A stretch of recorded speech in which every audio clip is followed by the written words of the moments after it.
Здраво повторно, значи еве сме во уште еден туторијал. Мислам дека овој треба да е шести поред. Значи во овој туторијал ќе позборуваме за нешто малку поинтересно. Значи ќе зборуваме за пишување на услови во кодот. Па да се фатиме за работа.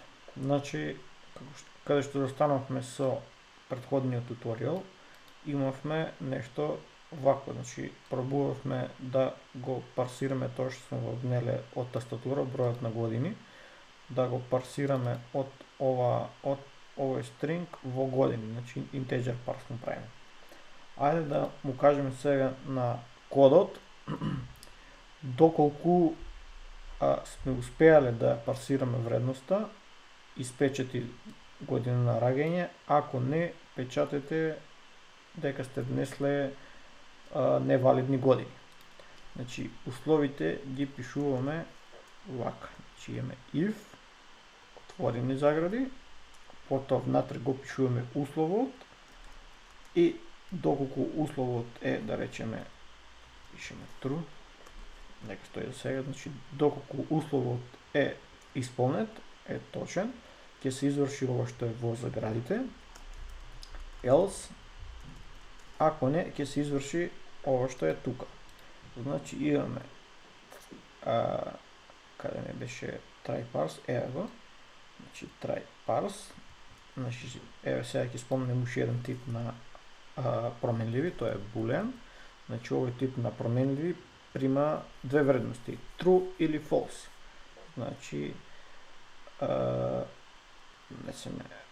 ќе ја крстиме да речеме валидни години е еднакво на тоа, значи ова може да го тргнеме од тука. Добро, и ова ни е више од прошлиот пат. Добро, да видиме што има направено. Значи, правиме место вака. За да гледаме кај сме. Опс, тука сме. Значи имаме променлива од тип bool. Значи оваа променлива прима вредност баш како што ги пишувам true или false. И тоа е тоа, друго нема, значи може да прими true, false, тоа е тоа. Ако дојдеме со маусот на оваа функција, кој што може да видиме, таа е од тип bool, на почетокот пише bool, значи оваа функција ни враќа резултат boolean. Значи кога ќе се изврши, доколку успешно е завршена, доколку успешно поминало парсирањето, ова овде ќе ни стане вредност true, а доколку неуспешно парсирањето ќе ни стане false.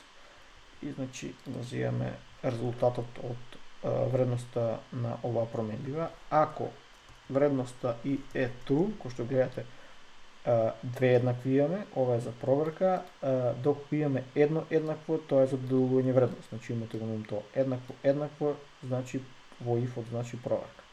Дали вредноста на варијаблата валидни години е true. Доколку е true, ќе го испечатаме ова од овде. Добро. Доколку врати false, значи доколку парсирањето не биде успешно, convol.writeLine внесовте невалидни години. Излишник. Добро, и да видиме што ќе се случи. Кликаме play.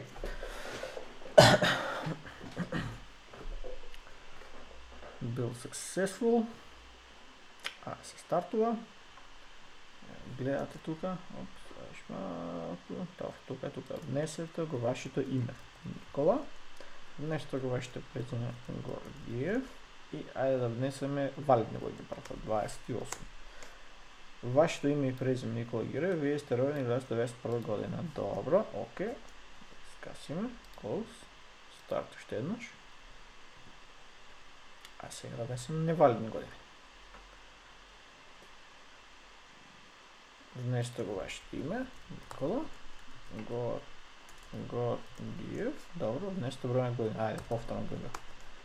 Опс, внесете невалидни години. Кој што гледате, вие сте родени, го нема. Значи се извршува само дел од кодот. Значи доваѓаме овде, креираме променлива валидни години, ја повикуваме функцијата, таа кој што видовме враќа булеан, значи овие што не се функции void не враќаат ништо, а секоја функција може да ни враќа одреден тип. Оваа ни е од тип boolean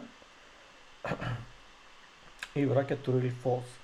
Во првиот случај кога внесовме 28, оваа функција врати true, бидејќи успеа да го парсира стрингот во integer, врати true, валидни години беше true од овдека, доваѓа овдека на ред проверката, валидни години еднакво на true, да, точно е, true е и се испечатува и кодот продолжува да се извршува тука.